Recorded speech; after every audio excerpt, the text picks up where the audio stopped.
menjabarkan materi kedua, materi selanjutnya akan dijabarkan oleh saya sendiri.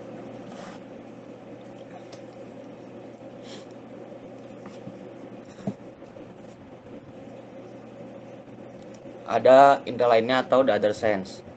Yang pertama, pengertian kimia. Rasa, gustation, atau bau olfaction disebut indera kimia karena keduanya memiliki reseptor sensorik yang merespon molekul dalam makanan yang kita makan atau di udara yang kita hirup. Nah, pengertian kimia ini meliputi yang pertama ada rasa atau pengecapan.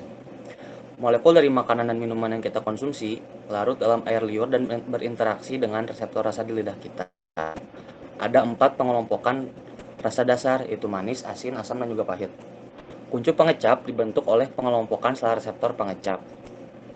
Kuncup pengecap juga terdiri dari sejumlah sel reseptor rasa individu yang mengirimkan informasi ke saraf. Lalu yang kedua ada bau atau penciuman. Reseptor penciuman sel terletak di selaput lendir di bagian atas hidung. Ekstensi kecil seperti rambut dari reseptor ini berfungsi sebagai tempat molekul bau terlarut dalam lendir untuk berinteraksi dengan reseptor kimia yang terletak di ekstensi ini. Di indera penciuman ini, bau utama yang dapat ditangkap adalah yang pertama ada bau rempah-rempah, bau harum, bau eteris, bau damar, bau busuk, dan juga bau hangus.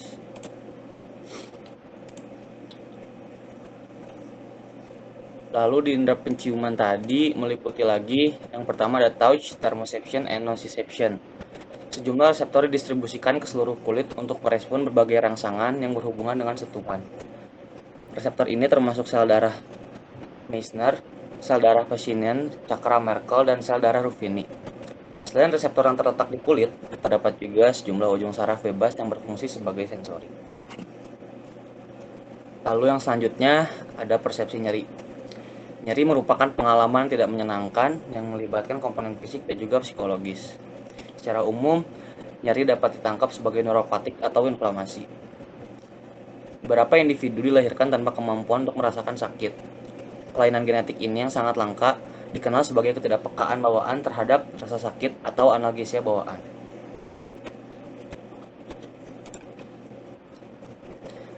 Lalu yang ketiga ada indera vestibular, propriosepsi, dan kinestesia. Indera vestibular berkontribusi pada kemampuan kita untuk menjaga keseimbangan postur tubuh. Organ vestibular berisi cairan dan memiliki sel rambut. Sistem vestibular mengumpulkan informasi penting untuk mengendalikan gerakan dan refleks yang menggerakkan berbagai bagian tubuh kita untuk mengkompensasi perubahan posisi tubuh. Sistem sensorik ini juga mengumpulkan informasi dari reseptor yang merespon peregangan ketegangan pada otot, sendi, kulit, dan juga tendon.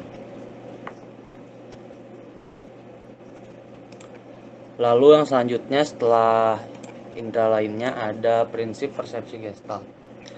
Kata gestalt secara harfiah berarti bentuk atau pola. Tetapi penggunaannya mencerminkan gagasan bahwa keseluruhan berbeda dari jumlah bagian-bagiannya. Otak menciptakan persepsi yang lebih dari sekadar jumlah input sensorik yang tersedia dan melakukannya dengan cara yang dapat diprediksi. Nah, di prinsip persepsi gestalt ini ada beberapa prinsip. Yang pertama, hubungan figure ground. Hal ini mengacu pada hubungan antara unsur-unsur positif dan ruang negatif. Persepsi seseorang saat melihat suatu objek di bagian atas akan lebih kuat daripada latar belakangnya, terutama pada saat objek dan latar belakangnya ditempelkan secara bersamaan. Buat contohnya bisa dilihat di gambar yang di bawah.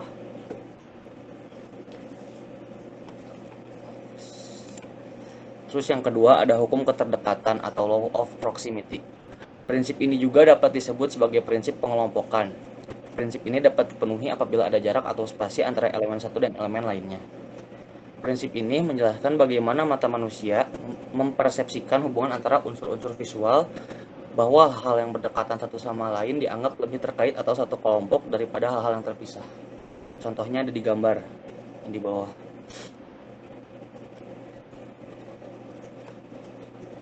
Lalu untuk yang selanjutnya ada hukum ketertutupan atau law of closure. Ketika melihat susunan objek dengan unsur yang kompleks, mata cenderung untuk mencari pola tunggal yang dikenali.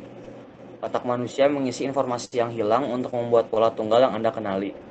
Prinsip closure menjelaskan bahwa mata manusia memiliki kecenderungan untuk menyelesaikan bentuk yang tidak lengkap, kemudian merasionalisasi secara keseluruhan. Contohnya kayak gambar yang 3 ini.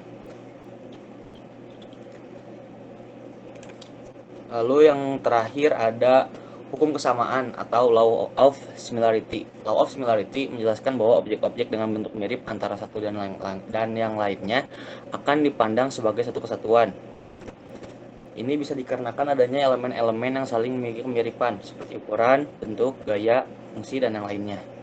Jadi, semua objek tersebut akan terlihat sama dari berbagai sisi dalam penerapan law of similarity yang tepat. Contohnya bisa dilihat di gambar.